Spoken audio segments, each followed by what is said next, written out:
you don't stop romance during those times. You just say, how do we navigate that well? How do we put in the effort? How are we intentional? And I think some couples get that and do it well.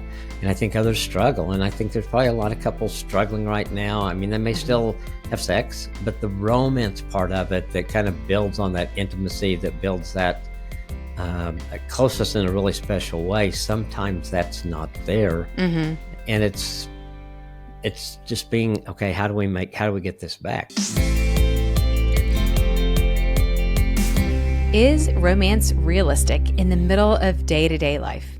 Today, Dr. Kim's going to share his thoughts and teach you tips to bring back that spark of romance in your relationship. Would you say there's romance in your marriage, or has that flame kind of fizzled? Well, Dr. Kim's going to be giving insights today to help sort this out. And before we jump into this topic, I do want to make sure you know about a resource we have available for a limited time. It's our Sexy Bundle for the month of February. We create monthly resources every single month to help couples deal with the common pain points in marriage. And our digital resources are always available for instant download with a donation of any amount. And this month, we're bundling together 4 of our best-selling sex resources for just one donation. So since Awesome Marriage is a 501c3 nonprofit, we do everything fully funded through donations. And that means when you donate and you receive this resource, you're also helping to further the mission of Awesome Marriage and support other marriages as you support and grow your own. So all the details and the link to donate and receive this bundle is in today's show notes. You'll just find the link for the Sexy Bundle. Check that out and get all the rest of the details there. So that's something you could definitely use as we're getting into this topic about romance. Are you ready to go there, Dr. Kim? Absolutely. Absolutely. Those are great resources. So I'd encourage everyone to jump on those. Yes. Yeah. We've got that just for the next several days. So make sure you check that out. And yeah, it's really good stuff. Yeah, so let's get into this. I am so curious, Dr. Kim, based on couples you see each week, how are couples doing in the romance department? Well, when they're in counseling, most people are struggling with romance because the main things that I think are some of the things that go into romance, like good communication and connection, they're just not where they need to be in that relationship. So, that which says a lot, I think, because if those things aren't in place, that the romance kind of wanes or it's not there at all. And I see that a lot in counseling where it's just like, no, we're not getting along here or here. So, no, we're not having romance in a part of a relationship. But I think in general, I think there's so many factors that go into romance, that we have to deal with, things we talk about all the time, like distractions and work and kids and making time for it. And so it's not that you kind of put things, you don't stop romance during those times. You just say, how do we navigate that well? How do we put in the effort? How are we intentional? And I think some couples get that and do it well. And I think others struggle. And I think there's probably a lot of couples struggling right now. I mean, they may still have sex, but the romance part of it that kind of builds on that intimacy, that builds that closeness in a really special way, sometimes that's not there. And it's just being, okay, how do we get this back? Because most people, I think, would say at some point it was there or they wouldn't have gotten married. And then, how do we get that back? Yeah. Yeah. Well, so what keeps them from getting it back? What keeps couples from living romance as they go on? You've mentioned a couple, but what are the main factors? I think sometimes we get lazy. Honestly, as guys, I think we are so good when we're pursuing you. We do all the romantic things. I mean, we are asking friends, we're asking her friends what to do. We just really are good at it, which means we can do it. But then we get married and we pursue other things. We settle into routines, things we talked about, the busy schedules, and you get stressed. Then all of a sudden you got some conflict and you're not doing your conflict really well. And so that affects it because there's not as much closeness. But, there's kind of this, may not be a wall there, but there's a little bit of something there that's kind of doing that. And so then we kind of can neglect the intimacy, not just the sexual part of it, but just those things that we consider romantic of, just what we do together and how we do it and bringing someone a surprise or the words that we say or whatever that person feels like is romantic. And we kind of quit doing those things because we're not feeling it. And sometimes I think we have to go ahead and do those things so that we feel it again. And sometimes that's hard. We'd love it if the feelings came first, but they just don't. It's like, do those actions. When you're pursuing those feelings, pursuing Nancy, my love for her and affection for her and attraction to her and wanting to pursue her just kept growing because she liked it and she responded, and I liked the way she responded. And so, okay, I got her to smile. She's holding my hand now and she wouldn't before, or whatever. And so you keep that spurs you on. And so you need something to get things started again. And then once you get it going again, okay, how do we be consistent with it? Because I feel marriage is a lot better when you've got the romance in it. There's just something there that is very special between the two of you, and nobody else shares that. Yeah. Yeah.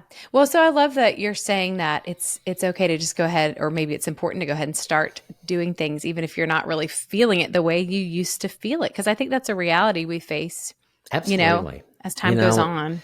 If I wait, there's things that we know we need to do that we don't feel like doing, but we do because they have to be done. Yeah. And so I think you don't want romance to seem like a chore, but I think you want to remember what the end result was when romance was a part of your relationship before.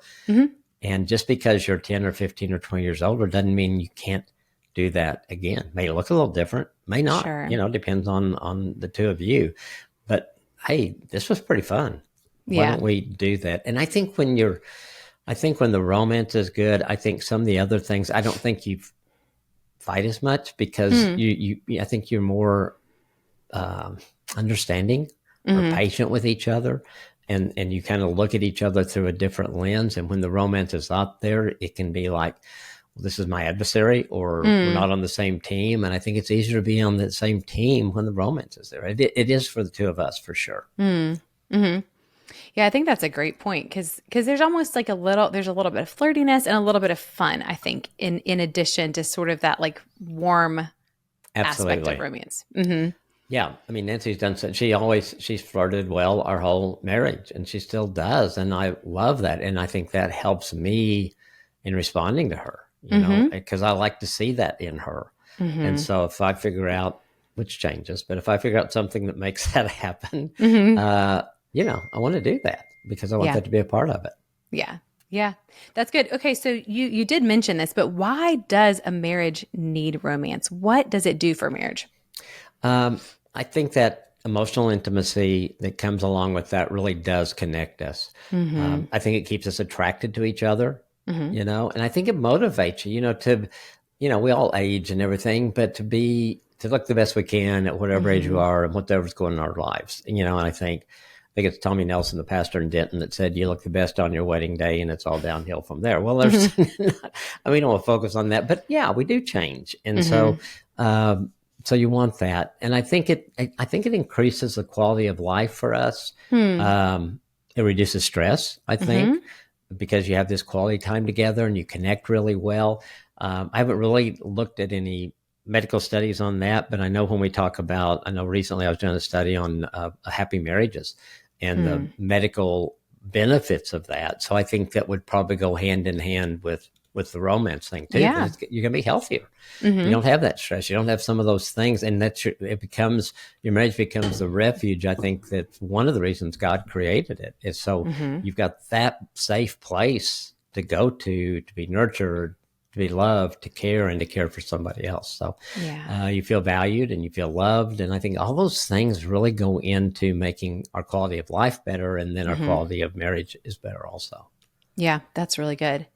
That's good. I think as you're saying that, I'm thinking about the fact that like romance does not feel like a pain point necessarily, because like if you have conflict, you can't really ignore that. It's gonna be in your face. Or if you have money issues, they're in your face. Romance issues might not be in your face. It's a little more easy to ignore, I think, because it's kind of, subtle. It can be sort of an extra thing.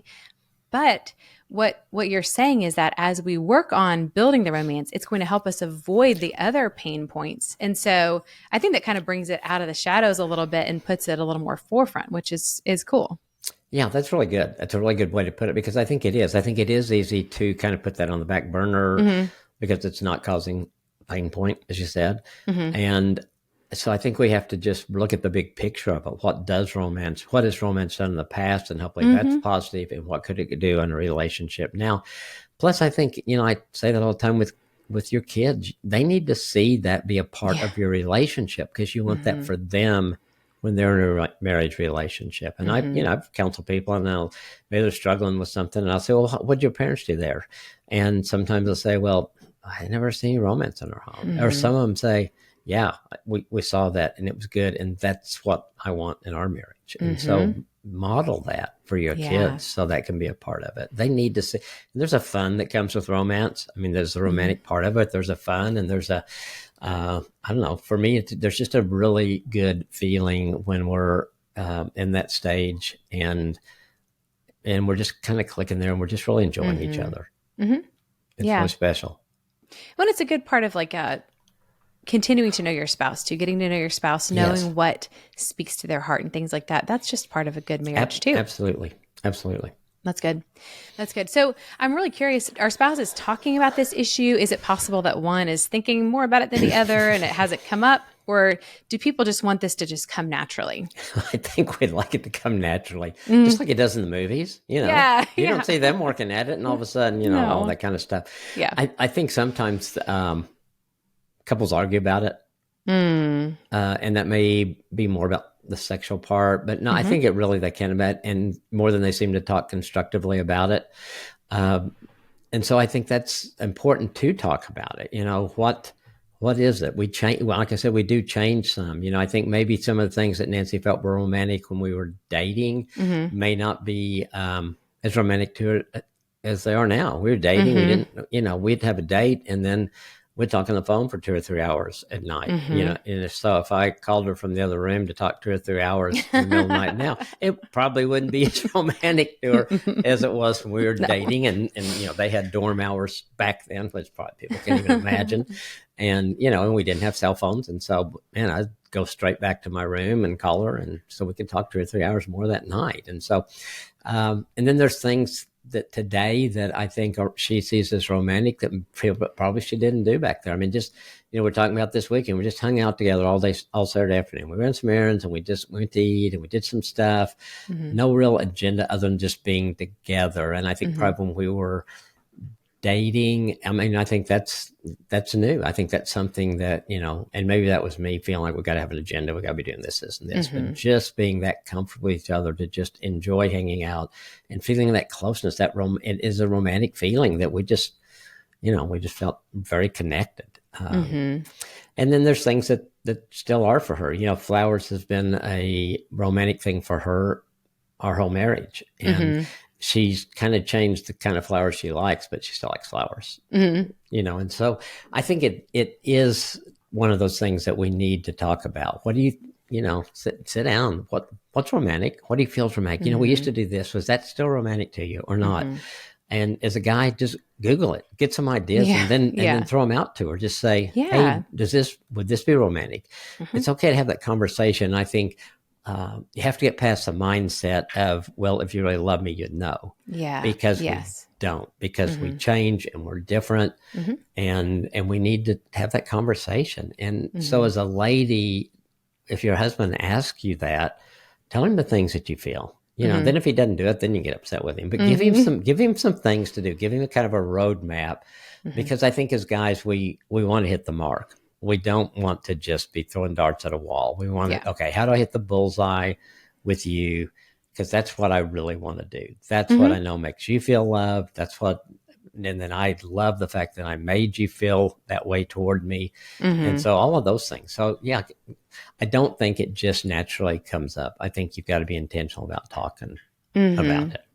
Yes. I think that's a great point. And that's kind of happens with a lot of issues. A lot of things are not going to just naturally fall into place or just naturally happen.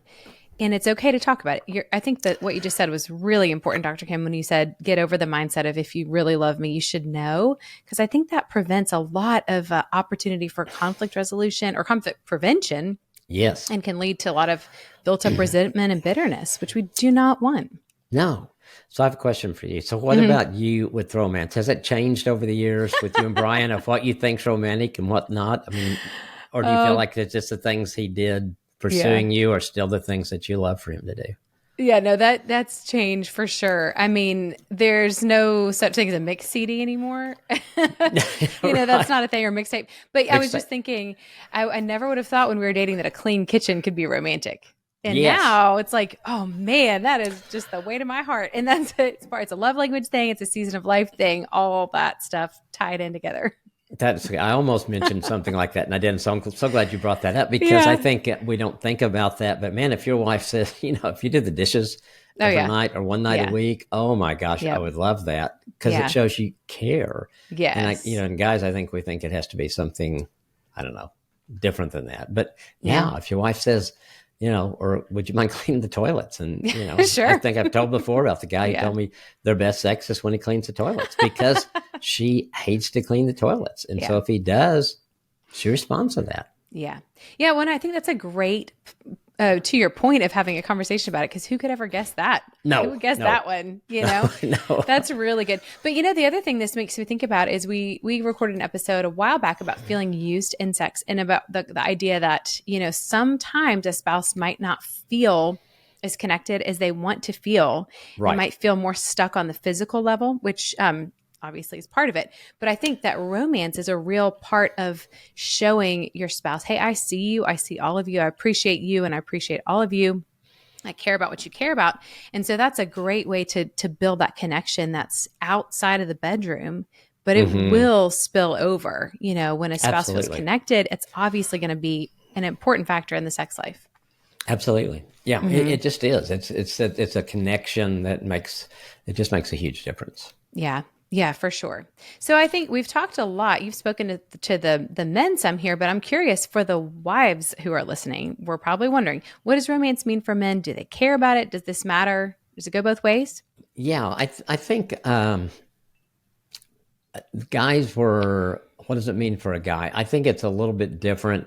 For me, it's like when Nancy does things for me that are just kind of special that only she knows. The other day we were just talking, we're laying in bed, and I love it when she rubs my hair, and she did it for about 15 minutes. And to me, it was just like, oh, that's so cool because it feels good and she's paying attention to me. And so that I think guys too, the fact we like to have our wives do activities with us. And I think, the fact that Nancy and I play pickleball together now, there's other things. Those things are really, to me, romantic because she's my first choice to do something with, to do activities with. And so when she does that, I think it really makes a difference. I think in general, though, guys may not be. I don't know if a guy could sit down and say what is romantic to you for your wife to do to you. Maybe can, but I don't know that we think about it as much as our wives. And I think everything, our culture's always kind of been geared toward what the husband does for the wife. What does the man do for the woman? How does he pursue, or how does he be romantic to her, and those kind of things. But I think we do. So for me, probably the romance is the best is seeing her respond to the things that I do. I think those are the things that just really make. I mean, a lot of things she does that I just think are really cool and really nice, and I appreciate them, and it does draw me closer to her. But I also really like it when I do something and I say I really hit the bullseye on it. That's cool. Yeah. So it's like that appreciation. Yeah, yeah. And so I think for guys, just realizing that romance needs to stand on its own. It doesn't always have to be seen as this gateway to sex. Because when we were dating, that's our dating. Romance did stand on its own. We weren't going to the same place home. We weren't going home to go to bed together. No, it was like it stood on its own, and we experienced that. And I think getting back to that part of it and the joy that didn't mean that I didn't want us to go home and be married and go to bed together. But it was like, yeah, that was really cool. And I come home from a date with her and I'd just be, wow, just be kind of floating around because it was so cool, because it was romantic and had nothing to do with sex at all. Maybe a kiss goodnight or something like that, or a few, but that's it. Yeah. Yeah. Well, okay. So going along with that question, whose job is it to make sure the romance is good in a marriage? I think it is the husband.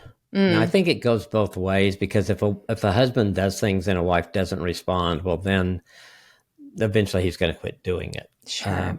Maybe that's just me or culturally, but if you kind of look, I think back to the Garden of Eden. I mean, Mm-hmm. when Adam saw Eve for the first time and said, "Wow," or whatever he said, Mm-hmm. he wanted to be romantic with her. I think it was Mm-hmm. like, wow, this is something that I want to cherish, that I want to be with, that I want to take care of. And so I think it does go back that a lot of that falls on us to do, Mm-hmm. uh, to make our wives feel really special and Mm-hmm. cherished. I think that's really important. I think we live in a culture that there's not a lot of people going around making other people feel loved and cared for and Yeah, cherished. And that's so true. when we can do that for our spouse, so my take would be that, and I don't know that that's 100% the right answer, Right. but it seems to me like it needs to be the guys who are doing that and pursuing Mm-hmm. that. And then the wife's response is to respond and to Mm-hmm. do some of the things, that he feels like are romantic too. I mean, Mm-hmm. and it doesn't always have to be sexual. I mean, I think we Mm-hmm. think of that and they think, well, I'll go get a new nightgown, or I'll do Yeah. this or do that, which is great. Mm-hmm. But what are some other things that, maybe it's just the way you cuddle next to him when you guys are Mm-hmm. watching a Netflix show or something, or the way you reach for his hand and that you're the one who reached for it and you held it like you really wanted to hold it. Mm-hmm. Those things that make us feel like, oh, wow, this is so cool. Mm-hmm. They do. After Yeah. 54 years, they still do. Yeah. Yeah. You know? That's awesome. That's Yeah. so good. Yeah. And I think to your, the scripture that you shared, I think that the New Testament offers some support for that too, when it talks about husbands loving their wives as Christ loves the church and gave himself Yes. up for her. Because, in that analogy, in that metaphor, Christ loved us while we were still sinners. Now, in this analogy, husband and wife are not Christ and sinner, but it's showing that Some guys think they are. oh gosh, that's another episode. That's a different episode. But I think that just shows the being the one to make that first move, and then the response to that Hmm. same analogy supports that same kind of train of thought. Yeah, I think that's really good. That's a good point. Yeah, absolutely. So, what are some things that people can do to increase their romance in marriage? Um, I think that we can. I think the communication is important, Mm-hmm. just to talk about. Okay, let's just sit down. Let's talk about it, and then I think it's following through on it. And I think it's the way you frame your spouse. I talk about that a lot, it seems like lately, but I see it so much in counseling Mm-hmm. of how someone has framed their spouse in a negative way and how that affects everything in their Mm-hmm. life. And so how are you looking at your spouse? How did you look at your Mm-hmm. spouse? Think back when you were dating, pursuing, you looked at them pretty good. Mm-hmm. You really were pursuing that person, and that person loved being pursued. And so I think it's, remembering those things and knowing how important they are, and okay, how do we put this in today? How do Mm-hmm. we do that? And I forgot what your question was. Oh, what are some things couples can do to Oh yeah. increase romance? Yeah, Thank that's you. good. Reframing's good. So the reframing, I think, is important. How do you look at Mm-hmm. your spouse? Do you look at that spouse as someone that you want to be romantic with, and someone that you Mm-hmm. really cherish, or are you looking at this spouse as your enemy? And if you're doing those things, how do you reframe that? What needs to happen? Mm-hmm. Maybe you need to go to counseling. What? Don't just let that continue, because it's going Yeah. to continue to pull you farther and farther apart. It's not, Mm-hmm. that mindset is not going to draw you closer together. Mm-hmm. How do you reframe your spouse to see them as that person that you wanted to spend the rest of your life that Mm-hmm. you wanted to be romantic with? So I think if you reframe it, if you talk about what are some things to be romantic, and then it's the implementation. And Mm-hmm. one of the most frustrating things for couples is, sometimes we'll get there in counseling and we'll talk about it. We'll talk about these things. We'll have a game plan, and they come back Mm-hmm. 2 weeks later and nothing's been done. Oh gosh. Well, now we're worse than we were when we first started, because now Yeah. we've got some solutions out there and nobody's doing anything. Mm-hmm. So once you do that, implement it. Mm-hmm. And whatever that takes for you as a guy, Mm-hmm. to put something out there, because if you've talked about it and she's giving you some ideas, then she wants to see you do that, and she's ready to respond. Mm-hmm. And so whatever you have to do, put a reminder on your phone, make a note, get an accountability partner, something that is going to make you follow through on those things till you get to the point where you will see her response and you think, oh yeah, we're in a rhythm now. That's where you want to get, where that becomes a normal, not something you got to look at your list once a week. It's like, it's just kind of flowing. And I think it gets there. Yeah. I think you can get back there. Yeah. I didn't have a list when we were dating. Sure. Yeah. You know, it just, whenever we're with her, what can I do to make her feel loved? Yeah. That's so good. You know. Yeah, that's so good. And really that part about reframing does go along with what you already said to do, that we've got to talk about it. Communication is essential, because I think sometimes, I mean, I've seen this a lot with couples that, you know, we've talked to or we've counseled or whatever. If the spouse didn't respond one time to one thing, then they go, well, that's it. I tried romance, didn't work for us. And people do the same thing with counseling or all these things. Tried it, didn't work. Not doing that again. And maybe you need to try different. Maybe you need to have a conversation, but don't just put your spouse in that box and frame them that way. Absolutely. You gotta try something new. Yeah. And maybe even thinking, why are they in that box? And so it may take a little effort to pull them out of that box, or to get them to, you know, want to come out of that box. Yeah. To know that this isn't a one-time deal and they're going to get hurt again. To know that no, I'm really wanting that in our marriage. I want to be a part of that. And so let's do this. Yeah. And it's also taking out that blame piece of like, well, I would be romantic, but they aren't, you know, aren't going to receive it. No, you got to take some responsibility and keep building this thing. Yeah, don't make excuses. And if you need to go to count, and that might be the point where you say, we really need a counselor to help us get over this hump. And then all of a sudden you've got somebody that you're accountable to, that can give you some perspective that you probably don't have on your own, and that can make a difference. And you may not have to go, you may just go a couple, 2 or 3 times and you get it on the right track. And, you know, unless some other things are uncovered. But if it gets you off high center, then it's worth doing that. Yeah. Oh, that's so good. So for the couples who feel like they just can't get the romance back, I mean, you've given some great tips, but if they just feel stuck, they feel like it's gone, the ship has sailed, what is your advice for them?